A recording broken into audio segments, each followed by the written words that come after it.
Hey kid, you're getting to that age where you're going to start noticing some changes in your body.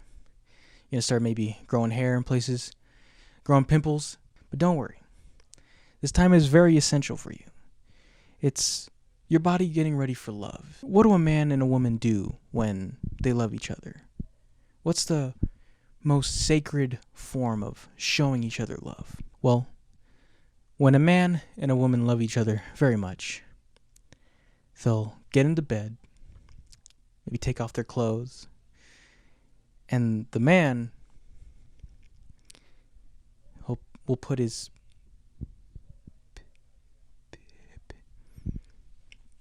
it's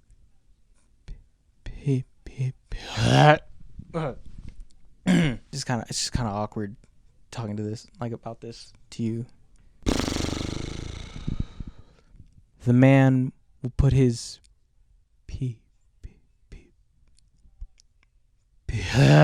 you know what? Fuck it.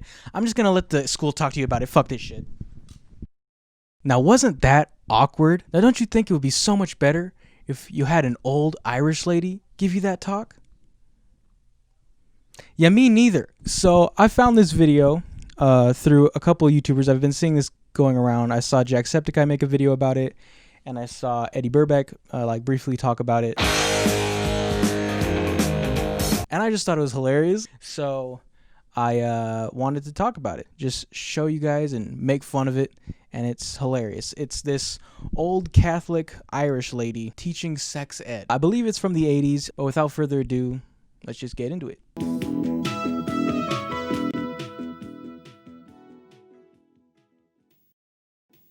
Hello, I'm Angela. Hi, Angela. So Angela's the lady that's going to be teaching this course to us. And she seems like a nice enough old lady. And oh my God, what the fuck is that? What is that? Why would you own that? That looks like if Raggedy Ann was a burn victim. It's so creepy. What the fuck? Everything is based on love. And the person who loves us most of all is God. So let's start by asking him to help us to understand about it all. Dear Lord, I want to invite you to be with us as we talk together about growing up. Because you are the inventor of people.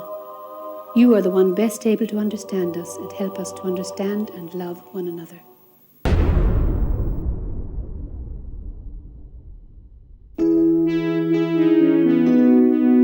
So this course starts out with Unit 4. I don't know where the other 3 units went. Also, I know this is supposed to be maybe a child drew it, or like a church, painted glass type of art. But I'm sorry, this lady's face looks like a foot. Her chin is so round, and the drape fucking face cover bride thing, it has these 3 little ovals that makes it look like toes. This is the newlywed couple here, and they're showing their love for each other by lovemaking. What? Lovemaking just means making each other feel loved. No, I don't think it does, Angela. How do you make a person feel loved? Well, you give them kisses and hugs and you hold them close. But between a man and a woman, it's a bit different. Because when they hold each other really close and give a long kiss and a warm hug, they tell each other that they're beautiful and everything like that. And they also have a bit of a laugh because they are the best of friends. Do people laugh when they make out? Am I missing something? Because anytime I've ever made out, one thing I did notice was a severe lack of laughing. And then something happens. In a very short time, because they're so close, the man feels his penis becoming erect. That's straight, hard. And the I'm sorry. I'm sorry. I'm 12, all right? I'm sorry. Sperm coming down into it, like it did when he had a wet dream. Now, while the sperm is coming into the man's penis, the woman's body is getting ready to receive the sperm. The woman feels her vagina becoming kind of slippery inside, so that the penis can easily slip in and out. No trouble. No trouble. So he slips his penis into her vagina. Could they like not afford a diagram or a model or and literally anything else? Was the budget that low? Like, I mean, this is like the equivalent of like teenagers showing each other what sex looks like. Hey Kyle, yo, what's up, Jimmy? You want to know what sex looks like? Yeah. Gives her the sperm, then she has the sperm. Holy shit, he gives her the sperm. And now she has the sperm. Then the penis slips out, and that's all. That's all there is to it, guys. Get in there, give her the sperm, and get out. And that's called sexual intercourse. Some people call it having sex. I think you mean most people call it having sex. I've never once been in a casual conversation with someone where they were like talking about having sex with someone where they called it sexual intercourse. Because that would be fucking weird. So the man passes the sperm to the woman, and now his sperm is in her. I like how she describes it as passing, like they're playing football, like he's the quarterback and she's the running back, and then he passes the sperm to her and she catches it and it makes it to the end zone and it's a touchdown! Woo! What are you going to do next? I'm going to Disney World. Maybe you're wondering if a mistake could be made and a man could pass water instead of semen and sperm. That's another thing I keep noticing in this video, is that she waters down like basic human functions, like peeing. She describes peeing as passing water. There's another example later that I'll save for you, but why did she find it necessary to sugarcoat something as simple as peeing When having sexual intercourse. But that can't happen because there's a valve which closes to stop the urine coming when sexual intercourse is taking place. Now, possibly you're saying to yourself, oh, I'll never do that. It's awful. Yeah. Oh, dude. Fucking sex? Oh, fucking gross, dude. Get away from me, you fucking sicko. You've had sex? Oh, you're gross. Because, you know, when you hear about it first, it sounds very strange.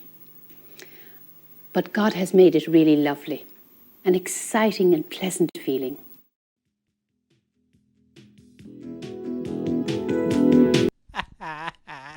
This isn't edited. I didn't edit this. This is the real fucking outro. So that's the end of that video. And I know what you're saying. Sean, oh my God, I want to learn more about sex from this old lady.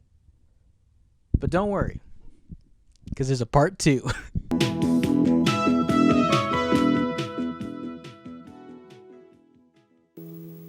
Angela, why are you standing at the door like a serial killer?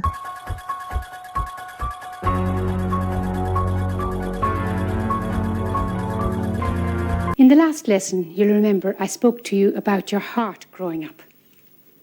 Wrong organ, but I'll let it pass. Now I'm going to talk to you about your body growing up. So let's start with the basics. With a girl, down between her legs, there are 3 openings. 3 openings? You use the front opening when you go to the toilet and pass water. And the back opening is for when you go to the toilet and do the big job.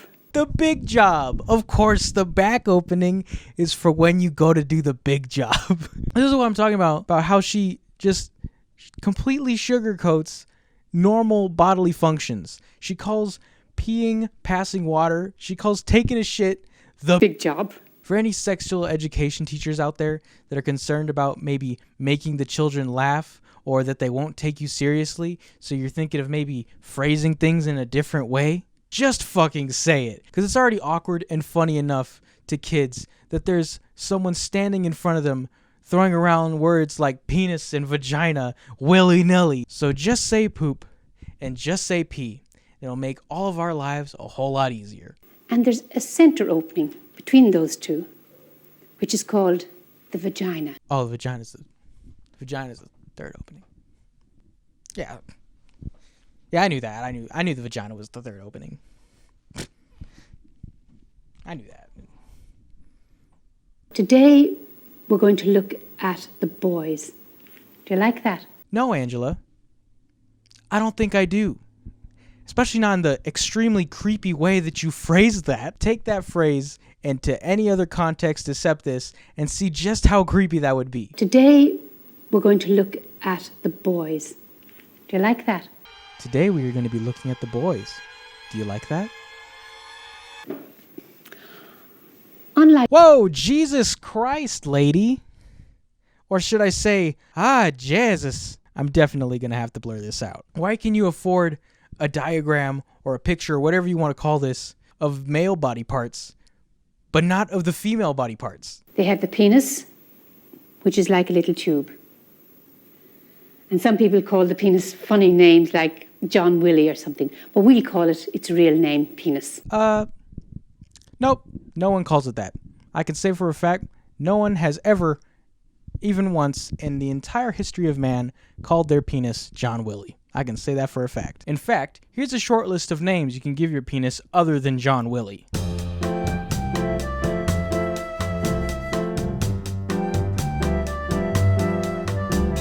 Sometimes when you're married first, you do it a bit awkwardly, and then you have to laugh together because you don't know everything yet. But you learn together. It's very automatic and natural and happy. And now I'm 90% sure that Angela is a serial killer because she keeps looking at me like this.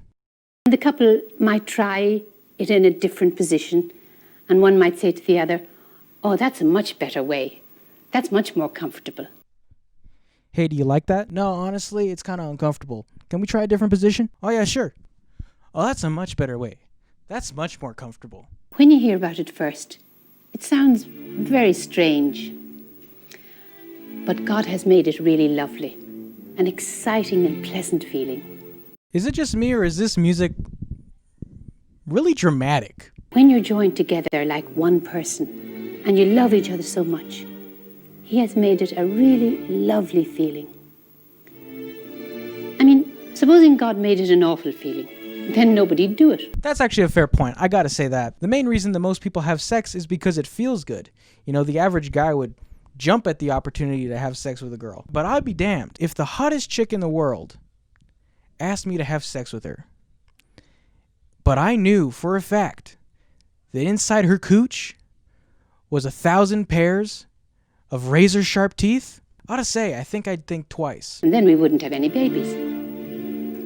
But He's made it this special, exciting feeling. So much so that people are tempted to do it before they're married. Sex? Before marriage? Those heathens. Bear them at the stake! Well, that's just an ordinary human temptation. But God doesn't want people to have sexual intercourse before they're married.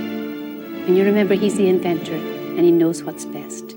Ah, so that's what the music was swelling for. The wrath of God.